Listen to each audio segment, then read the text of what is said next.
অবশেষে কমিশনের কেলোর কীর্তি ফাঁস। আচ্ছা, এরপরে কোর্ট কি করবে? কোনো স্টেপ নেবে না কিছুই হবে না? দেখো, কোর্টের দায়িত্ব জাজমেন্ট দেওয়া। আমরা কেউ কোর্টের ঊর্ধ্বে নয়, আমরা সাধারণ মানুষ। আমরা সেই কোর্টকে কোর্টের যাতে ঘটনা ঘটছে আমরা সেগুলোকে আওয়াজ তুলতে পারি মাত্র সে সম্বন্ধে। কোর্টের দায়িত্ব এর গৃহীত যা গ্রহণ করা উচিত এই প্রেক্ষিতে সেটা কোর্ট গ্রহণ করবে। গতকাল তোমরা সবাই জানো যে এক্সপিরিয়েন্সের 10 মার্কস নিয়ে একটা বড় কিছু হয়েছে। না, সে অর্থে হয়নি অবশ্য, একটা শুনানি হয়েছে। তারও ফাঁকে বা গতকালই কিন্তু আর একটা আপডেট ছিল, প্রশ্ন ভুল মামলা।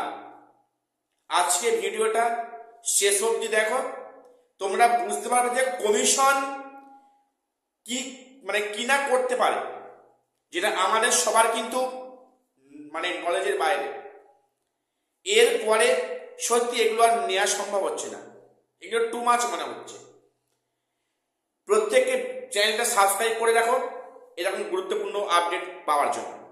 দেখো, আমরা দেখলাম যে এক্সপিরিয়েন্সের 10 মার্কস নিয়ে কালকের আমরা যেটা প্রত্যাশা করেছিলাম কিছু একটা ভার্ডিক্ট দেবে, সেখানে হলো না। তারিখ পে তারিখ। আমি অলরেডি একটা ভিডিও গতকাল রাতে করেছি এই সম্বন্ধে, আমি সেটা নিয়ে আসছি না। আজকে আসছি যে এক্সপিরিয়েন্সের 10 মার্কস ছাড়াও না, গতকাল একটা প্রশ্ন ভুল নিয়ে একটা আপডেট উঠে এসেছে। সেটা রীতিমতো মারাত্মক পর্যায়ে।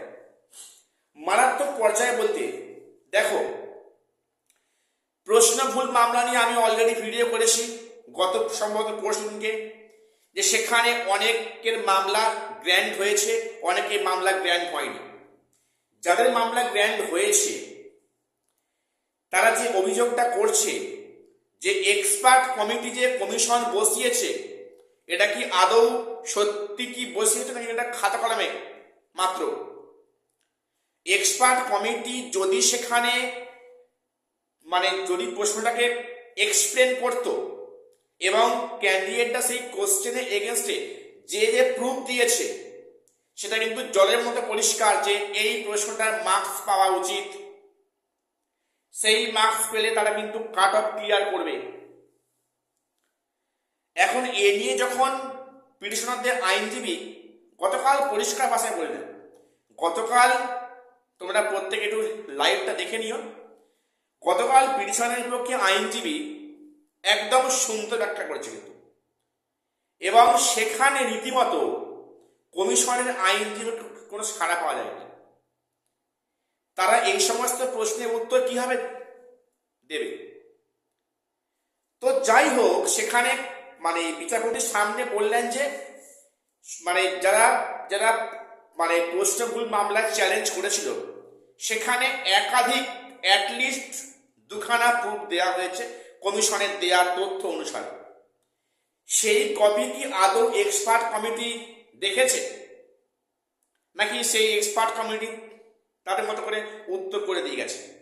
যখন এই প্রশ্নটা আইনজীবী যখন মুখ থেকে শুনলেন, বিচারপতি অমৃতা সিনহা ম্যাম উনি কমিশনের আইনজীবীকে প্রশ্নটা করলেন। সেখানে কমিশনের আইনজীবী একটা অদ্ভুত যুক্তি দিচ্ছেন, মন দিয়ে শোনো।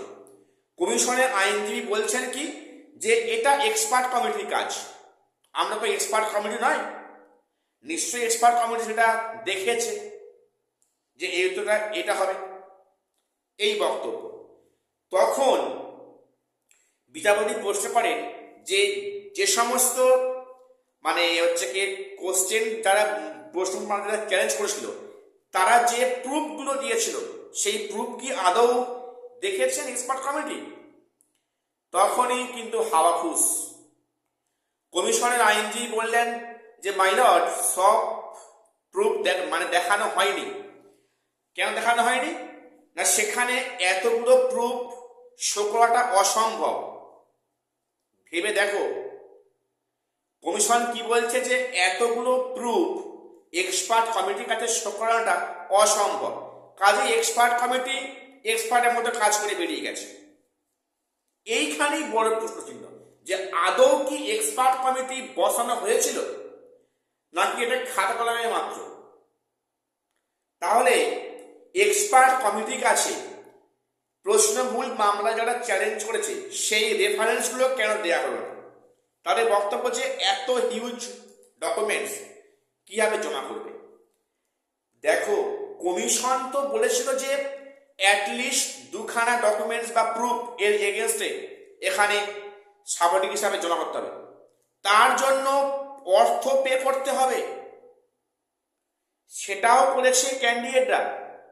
তাহলে তাদের অর্থ নিয়ে তারা প্রুফটা এক্সপার্ট কমিটিকে কেন দেখানো হবে না?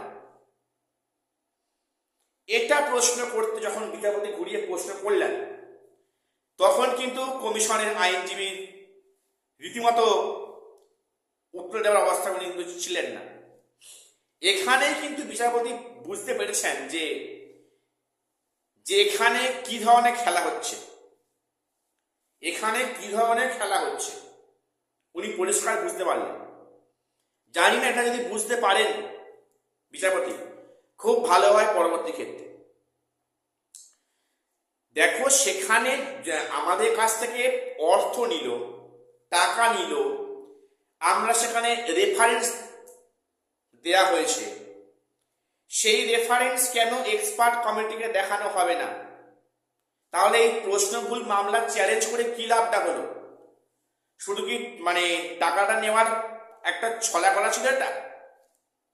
এখন তো আজকে প্রশ্ন উঠছে, তাহলে এই যে টাকাটা নেওয়া হলো, আমি যখন এক্সপার্ট কমিটিকে আমাদের রেফারেন্স দেখাবো না, হ্যাঁ, তাহলে সেটা প্রশ্নভুল মামলা চ্যালেঞ্জ করে আমার কি লাভটা হলো? এটা কি টাকা নেওয়ার ছলা করা হচ্ছে? এই যে বিষয়টা উঠে এলো। এবং সেখানে একটা জিনিস খুবই খুবই শুনতে খারাপ লাগবে, সেখানে কমিশন বলছে যে মাই লর্ড, এটা হচ্ছে ট্রান্সপারেন্সি বজায় রাখার জন্য এটা করা হয়েছে। ট্রান্সপারেন্সি, বুঝতে পারলে কি বললাম? ট্রান্সপারেন্সি বজায় রাখার জন্য এটা করা হয়েছে, ট্রান্সপারেন্সি বজায় রাখার জন্য এই ডকুমেন্টসগুলো নেওয়া হয়েছে, ঠিক আছে, সেগুলো শো করা হয়নি। তাহলে এতগুলো ছেলে ভবিষ্যৎ যেটা 1 মার্কস 2 মার্কস পেলে কাট অফ ক্লিয়ার করবে, তাদের অপরাধটা কি ছিল? প্রশ্ন আমার এখানেই। আমি জানি না, বিচার ব্যবস্থার প্রতি আমাদের পূর্ণ আস্থা আছে, এরপরেও থাকবে, কারণ একজন নাগরিক হিসাবে আমাদের কিন্তু প্রত্যেককে বিচার ব্যবস্থা এবং কোর্টের প্রতি শ্রদ্ধা অর্পণ করা উচিত। আমরা কেউই বিচার ব্যবস্থা বা কোর্টের ঊর্ধ্বে নয়। কাজেই এই বিষয়টা তোমার ভাবনা চিন্তা করো যে বিষয়টা কি হলো। তাহলে এতগুলো স্টুডেন্টের প্রশ্ন চ্যালেঞ্জ করে কি লাভটা হলো?